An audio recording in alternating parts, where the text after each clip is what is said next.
January 26, 1945. The Colmar Pocket, France. Temperature, 12 degrees below freezing. A single American soldier stands on a burning tank destroyer. Around him, the bodies of his friends lie scattered in the snow. 300 German infantry are advancing through the trees. Behind him, his entire company, wounded, exhausted, out of ammunition, waits to die. The soldier is 5 foot 5 inches tall. He weighs 112 pounds soaking wet. Every recruiting station in Texas rejected him for being too small, too young, too underweight for combat. His name is Audie Murphy, and in the next 60 minutes, he's about to do something that will rewrite the definition of human courage. This is his story. Let's go back to June 1942. Audie Leon Murphy walks into a recruiting station in Greenville, Texas. He's 17 years old. He looks 14. He's been picking cotton since he was 5 years old, trying to feed his 11 brothers and sisters after his father abandoned the family. His mother died of pneumonia when he was 16.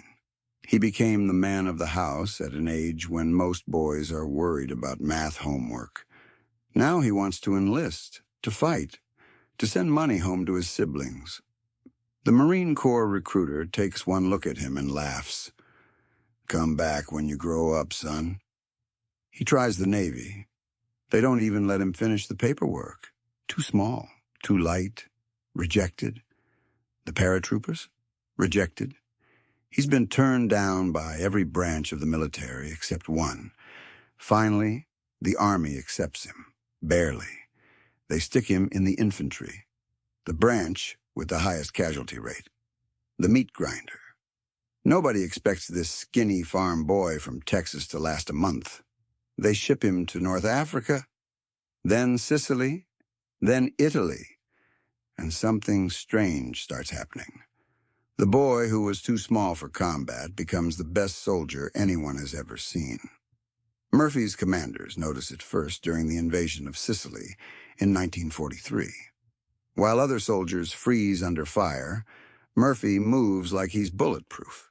He's not reckless. He's calculated, precise, cold. At Anzio, he single-handedly wipes out a German machine gun nest that's been pinning down his entire platoon. His reward? A promotion to sergeant. In the mountains of Italy, his best friend is killed by a sniper right next to him. Murphy doesn't panic. He doesn't break down. He takes the dead man's rifle, walks 300 yards through enemy fire, and kills every German soldier in that position. All 6 of them. 1 bullet each. His platoon starts calling him Babyface.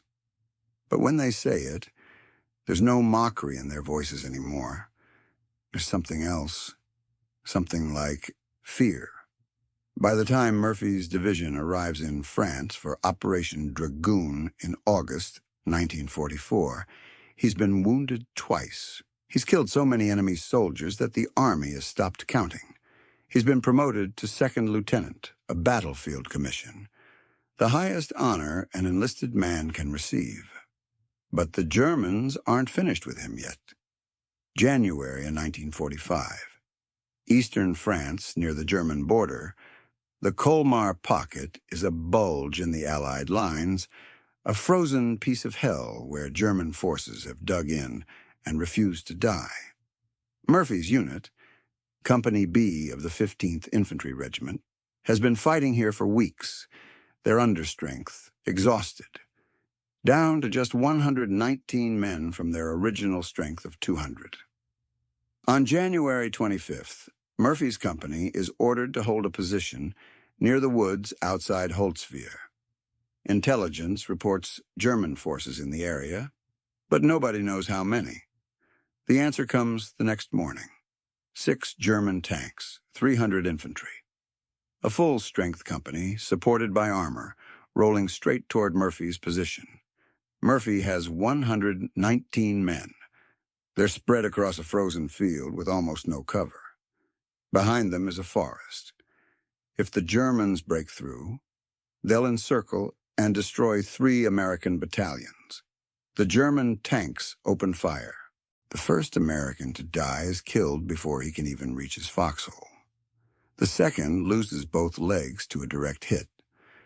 Within minutes, Murphy's company is being torn apart. He orders his men to fall back to the tree line. Some of them make it, many don't. 2 M10 tank destroyers, American armored vehicles, are positioned nearby. Murphy runs to the closest one and pounds on the hull, screaming for the crew to engage the German armor. The tank destroyer lurches forward, fires one shot, and takes a direct hit from a German Panzer. The M10's crew bails out, all except the radio operator, who's already dead. Murphy watches them run. He looks at the burning tank destroyer. He looks at the advancing Germans, now less than 200 yards away and closing fast. He looks back at his men in the trees, wounded and helpless. And then Audie Murphy makes a decision that defies every survival instinct a human being possesses. He climbs onto the burning tank destroyer. The M10 is on fire. Ammunition is cooking off inside the hull. It could explode at any second. Fuel is leaking. The metal is so hot Murphy can feel it through his boots. None of that matters. He grabs the .50 caliber machine gun, mounted on top of the destroyer. It's still loaded, still functional. He swings it toward the Germans and opens fire. The effect is instant and devastating. German soldiers start dropping in the snow. Murphy fires in controlled bursts, 3 to 5 rounds, just like in training. He aims for officers first, then machine gun crews, then anyone who looks like they're organizing a charge. The Germans have no idea where the fire is coming from. They can't believe one man would be insane enough to stand on a burning vehicle in full view of an entire company. But Murphy isn't just standing there. He's on the field telephone, calling in artillery strikes on his own position. "Fire at my coordinates," he tells the artillery commander. "Danger close. I repeat, danger close." The artillery officer hesitates. Murphy's calling in shells that will land within 50 yards of his own position. That's insanity. "I said fire," Murphy says, and hangs up. Seconds later, American artillery rounds start screaming out of the sky. For 1 full hour, Audie Murphy stands on that burning tank destroyer. The Germans rush him multiple times. He cuts them down. They try to flank him. He rotates the gun and kills them before they can get into position. They bring up machine guns to suppress him. He kills the crews before they can set up. The .50 caliber overheats. He keeps firing. The barrel starts to glow red. He keeps firing. German infantry get within 10 yards of the tank destroyer. Murphy shoots them at point-blank range and doesn't miss. Behind him, the M10's ammunition is exploding. Fuel is pooling under his feet. One stray bullet into that fuel and he'll be incinerated instantly. He doesn't move. His own men are screaming at him from the tree line to get down, to take cover, to stop this suicidal insanity. He ignores them. He adjusts fire. He reloads. He calls in more artillery. He kills Germans with a mechanical, terrifying precision. The German company commander realizes what's happening. One American soldier, one, is destroying his entire attack. He orders his men to focus all fire on the tank destroyer. Murphy takes a bullet through the hip. He doesn't go down. He keeps firing.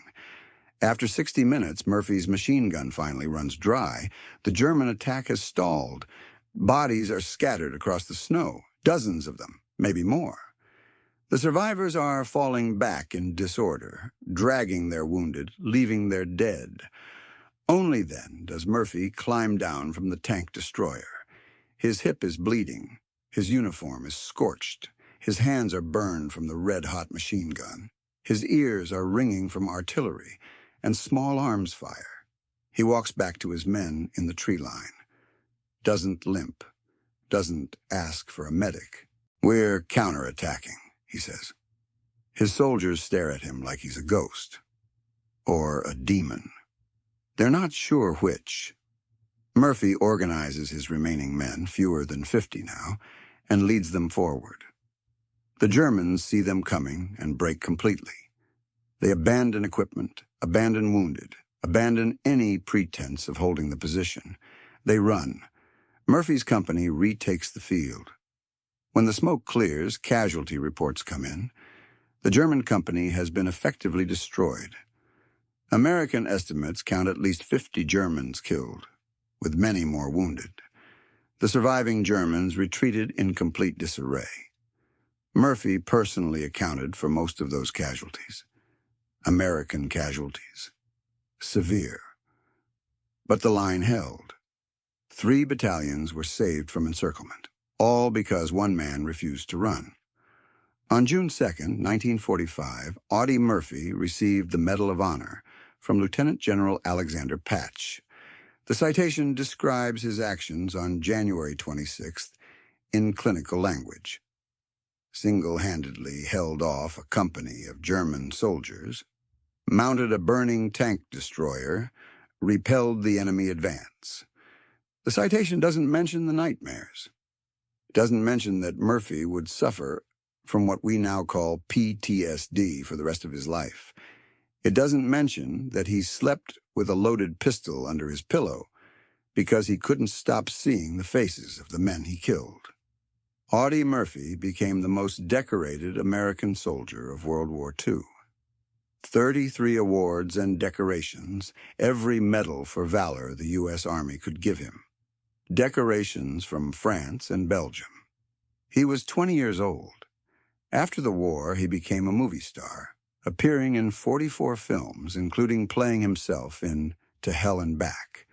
He used his fame to advocate for veterans suffering from combat trauma. He testified before Congress about PTSD decades before the military officially recognized the condition. He died in a plane crash in 1971. He was 45 years old. But on January 26, 1945, in a frozen field in France, Audie Murphy, the boy who was too small for combat, proved that courage has nothing to do with size. It has everything to do with what you're willing to stand for when hell itself is coming toward you.